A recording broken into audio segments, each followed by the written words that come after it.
Welcome back ටු raspberry cakes. ඔයාලට මං අද පෙන්වන්න යන්නේ කප් කේක් එකක් අයිසිං කරගන්න විදිහ. මට ආවා මගේ යාළුවෙක්ගෙන් ඕඩර් එකක් කප් කේක් 25ක. ඉතින් එයා හැම අවුරුද්දෙම එයාගේ අම්මගේ බර්ත්ඩේ එක හරි තාත්තගේ හරි අයියාගේ හරි බර්ත්ඩේ වලට ඔෆිස් එකට අරන් යන්න ඕඩර්ස් දෙන්නේ මට.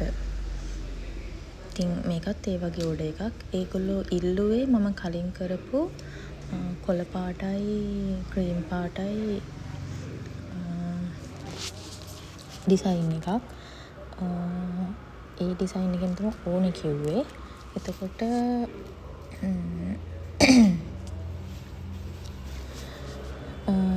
කොළ පාට ඒවයි ක්‍රීම් පාට ඒවයි තනි මල තියෙන ඒවා ටිකක් වැඩිපුර දාන්න කිව්වා.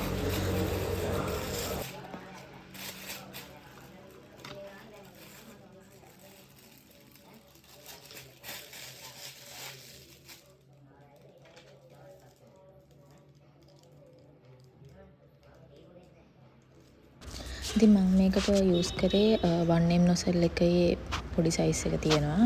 ඒකට 2D නොසෙල් එකෙත් පොඩි සයිස් එකක් තියෙනවා. මම ඔයාලට ඊළඟට කරන කප් කේක්ස් වල ඒ නොසෙල් පෙන්වන්නම්. මේ විදිහට තමයි මම ඒ ටික අයිසිං කරේ.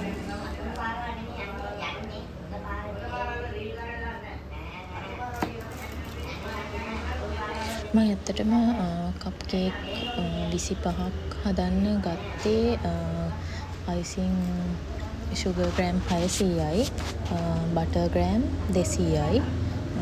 ඒක ඇති වුණා මට කප් කේක් 28ටම අයිසිං කරන්න. වගේම මම මේ අයිසිං එක ටිකක් අර පැණි රහ වැඩි හින්දා ඒක පැණි රසය අඩු කරන්න ඕන හින්දා corn flour ටේබල් ස්පූන් එකක් වගේ දානවා. එතකොට ටිකක් පැණි රහ ගතිය අඩු වෙලා කේක් එකේ රහයි අයිසිං එකේ රහයි දෙකම මික්ස් එකේ යන්නේ. නැත්තම් සමහර කප් කේක් වල පැණි රහ ගතිය වැඩි අයිසිං එක කන්න බෑනේ. පොඩි ළමයින්ට එහෙම දෙන්නේ නෑනේ.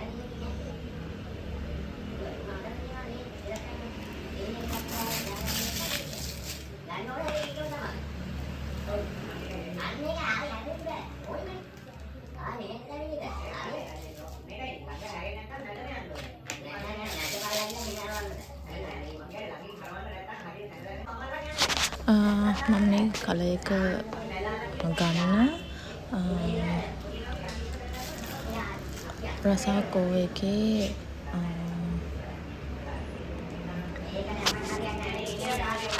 ලුමිනස් ස්ක්‍රීන් එකෙන් ටිකක් වැඩිපුර දැම්මා 0.45ක් විතර. එතකොට රසාකෝ එකෙන් තියෙන ෆුඩ් කලරින් එකක් යුකැලිප්ටස් කියලා. ඒකෙනුත් දැම්මා 0.2ක් විතර. නැත්නම් අර ලුමිනස් කලර් එක විතරක්ම එන හින්දා. ඒ දාලා තමයි ඔය කොළ පාට ගත්තේ.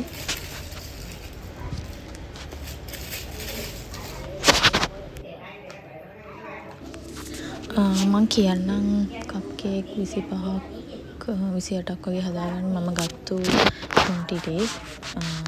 මම ගත්තේ පාන් පිටි ග්‍රෑම් 250යි සීනි ග්‍රෑම් 250යි බිත්තර ලොකු ඒවායින් 5කුයි. එක්ස්ට්‍රා තමයි මම යූස් කරන්නේ. එක්ස්ට්‍රා එකෙන් ග්‍රෑම් 250යි. එතකොට මුලින්ම කේක් බැටර් එක හදාගන්න විදිහට හදාගෙන කප් කේක් එකක් බේක් කරන්න යන්නේ අඩු උපරිම විනාඩි 20ක් වගේ. සෙල්සියස් අංශක 160ට දාලා විනාඩි 20ක් බේක් කරගත්තා නම් හරි. මම මේ කප් කේක් එකකට ග්‍රෑම් 35ක් වගේ තමයි දැම්මේ. උඩටම බිබිනෙන්න ඕනේ නැහනේ මේක මේ අයිසිං කරන හින්දා. මම ගත්ත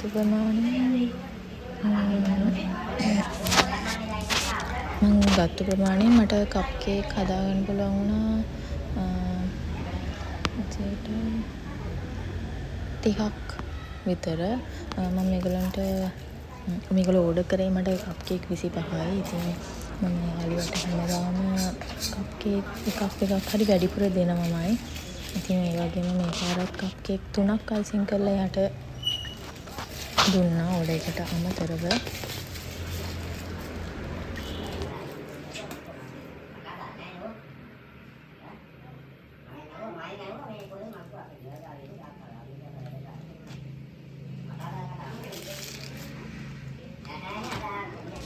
මං අයිසිං ෂුගර් එක අයිසිං එක බට අයිසිං එක හදද්දී අයිසිං ෂුගර් හොඳට හලලා තමයි පාවිච්චි කරන්න ගන්නෙ.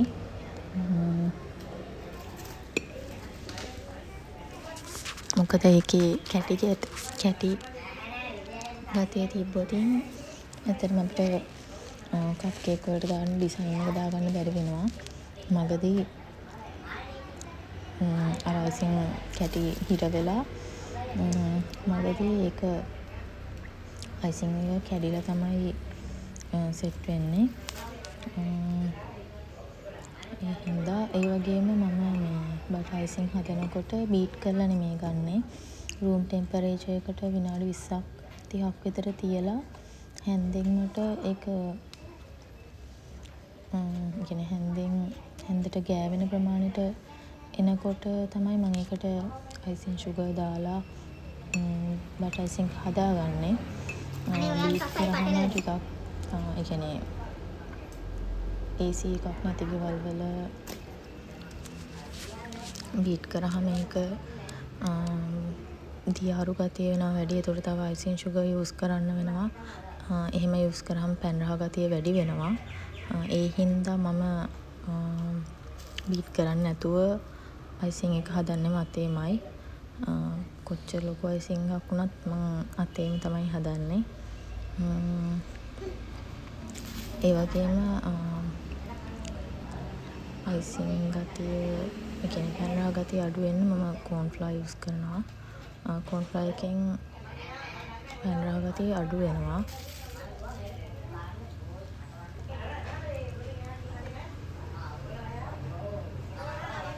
ඔයාලා හිතනවා ඇති මගේ කප් කේක් ගොඩක් ගණන් කියලා නැහැ. මම අයිසිං කප් කේක් එකක් දෙන්නේ 150කට වගේ. බටර් අයිසිං කප් කේක්, චොක්ලට් අයිසිං කප් කේක් එක නම් 170ක් විතර වෙනවා. ඔයාලත් ඉතින් මගෙන් ඕඩර් එකක් දාන්න. මම පහළ ඩිස්ක්‍රිප්ෂන් එකේ මගේ කන්ටැක්ට් නම්බර් එක දාන්නම්. ඒකේ WhatsApp ඉන්න ඕගොල්ලන්ට WhatsApp එකට මැසේජ් එකක් දාලා ඕගොල්ලන්ගේ ඕඩර්ස් දාන්න පුළුවන්. මම ළඟපාත නම් ඩිලිවරි කරනවා. ඒ කියන්නේ මට අරන් යන්න පුළුවන් රාගම ගණිමුල්ල වගේ නම් මම බස් එකේ ගෙනත් දෙනවා. නැත්තම් පික්මී එක හරහා තමයි ඩිලිවරි කරන්නේ.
මේ තියෙන්නේ කප් කේක් ටික මම මුලින් තියලා තිබ්බ විදිහ.